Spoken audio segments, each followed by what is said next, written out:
Hello viewers, welcome to Kallidaikurichi cinema. இந்த வீடியோவில் நம்ம ரஜினிகாந்த் கூட ஜெயசங்கர் நடித்த பார்ட் 2 படங்களை பற்றி தாங்க பார்க்க போகிறோம். பார்ட் 1ல் 6 படங்கள் பார்த்தாச்சு, பார்ட் 2ல் 6 படங்களை பற்றி பார்க்க போகிறோம். பார்ட் 3ல் இன்னும் 6 படங்களை பற்றி பார்க்க போகிறோங்க. மொத்தம் பார்த்திங்கன்னா நம்ம ரஜினிகாந்த் கூட ஜெயசங்கர் 18 படங்கள் நடிச்சிருக்காப்ல. இதில் நம்ம பார்ட் 2ல் வந்து நிற்கிறோம். இந்த வீடியோவில் நம்ம 6 படங்களை பற்றி பார்க்க போகிறோம். 7வது படத்துலேருந்து 12வது படம் வர எந்த வருஷத்தில் ரிலீஸ் ஆகிருக்கு, எந்த கேரக்டரில் நடிச்சிருக்காப்ல அப்படிங்கிறத பார்க்க போகிறாங்க.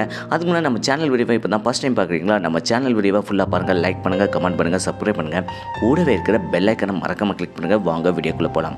நம்ம ரஜினிகாந்த் கூட ஜெயசங்கர் 7வது படமாக 1983ஆம் ஆண்டு நம்ம ரஜினிகாந்தனுடைய 33வது வயசில் உருவங்கள் மாறலாம் அப்படிங்கிற படம் தாங்க.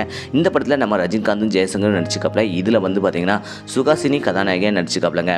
இந்த படத்தில் 2 பேருமே நம்ம ரஜினிகாந்தும் சரி ஜெயசங்கரும் சரி கெஸ்ட் அப்பியரன்ஸில் நடிச்சிருக்காப்லங்க. இந்த படத்தை வந்து SV ரமணன் தான் டைரக்ஷன் பண்ணிக்காப்ல. இல்லை ஹிம்செல்ஃபாக தான் நடிச்சிருக்காப்ல நம்ம ரஜினிகாந்தும் ஜெயசங்கரும். 8வது படத்தை பற்றி பார்த்தலாம். 8வது படம் 1983ஆம் ஆண்டு நம்ம ரஜினிகாந்தனுடைய 33வது வயசில் துடிக்கும் கரங்கள் அப்படிங்கிற படம் தாங்க. இதில் ராதா நடித்தாலும் நம்ம ஜெயசங்கரும் ரஜினிகாந்தும் செம சூப்பராகவே நடிச்சிருக்காப்லங்க. இதில் ஜெயசங்கர் வந்து ரமேஷ் அப்படிங்கிற கேரக்டரில் நடிச்சிருக்காப்ல. இந்த படத்தை வந்து CV ஸ்ரீதர் வந்து டைரக்ஷன் பண்ணிக்காப்ல. இதில் நம்ம ரஜினிகாந்த் வந்து கோபி அப்படிங்கிற கேரக்டரில் செம சூப்பராகவே நடிச்சிருக்காப்லங்க. அதுக்கடுத்து 9வது படத்தை பற்றி பார்த்தலாம். 9வது படம் 1983ஆம் ஆண்டு நம்ம ரஜினிகாந்தனுடைய 33வது வயசில் அடுத்த வாரிசு அப்படிங்கிற படம் தாங்க. இதில் ஸ்ரீதேவி நடிச்சிருக்காப்ல நம்ம ரஜினிகாந்துக்கு ஜோடியா. இதில் ஜெயசங்கர் வந்து ரத்தினகுமார் அப்படிங்கிற கேரக்டரில் செம சூப்பராகவே நடிச்சிருக்காப்லங்க. இந்த படத்தை SP முத்துராமன் தான் டைரக்ஷன் பண்ணிக்காப்ல. இதில் நம்ம ரஜினிகாந்த் வந்து கண்ணன் அப்படிங்கிற கேரக்டரில் செம சூப்பராகவே நடிச்சிருக்காப்லங்க.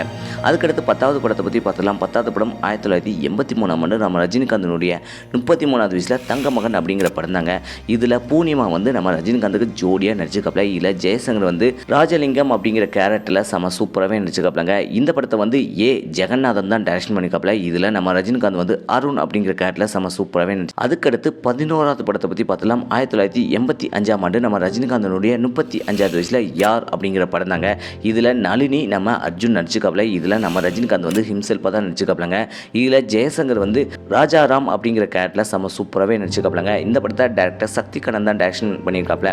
அதுக்கடுத்து 12வது படத்தை பற்றி பார்த்துக்கலாம். 12வது படம் 1985ஆம் ஆண்டு நம்ம ரஜினிகாந்தனுடைய 35வது வயசில் படிக்காதவன் அப்படிங்கிற படம் தாங்க. இதில் அம்பிகா நடிச்சிருக்காப்ல. நம்ம ஜெயசங்கர் வந்து சக்கரவர்த்தி அப்படிங்கிற கேரக்டரில் செம சூப்பரான வில்லனாக நடிச்சிருக்காப்லங்க. இந்த படத்தை டேரக்டர் ராஜசேகர் தான் டைரக்ஷன் பண்ணிக்காப்ல. இதில் நம்ம ரஜினிகாந்த் வந்து ராஜேந்திரன் அப்படிங்கிற கேரக்டரில் செம சூப்பராகவே நடிச்சிருக்காப்லங்க. மொத்தம் பார்த்தீங்கன்னா நம்ம ரஜினிகாந்தும் ஜெயசங்கரும் 18 படங்கள் நடிச்சிருக்காப்ல. இதில் பார்ட் 2 நம்ம 7வது படத்துலேருந்து 12வது படத்தை பற்றி பார்த்தாச்சு. இந்த படங்களில் உங்களுக்கு எந்த படம் பிடிச்சிருக்கு, எந்த படத்தில் நம்ம ரஜினிகாந்த் ஜெயசங்கர் செம சூப்பராக நடிச்சிருக்காப்ல அப்படிங்கிறத மறக்காம கமெண்ட் செக்ஷனில் கமெண்ட் பண்ணுங்கள். இதே போல் சினிமா தகவலை தெரிஞ்சுக்கிற கலிடி குறிச்சி சினிமா சப்ஸ்கிரைப் பண்ணுங்கள், கூடவே இருக்கிற பெல் ஐக்கனை மறக்காமல் கிளிக் பண்ணுங்கள். தேங்க்ஸ் ஃபார் வாட்சிங்.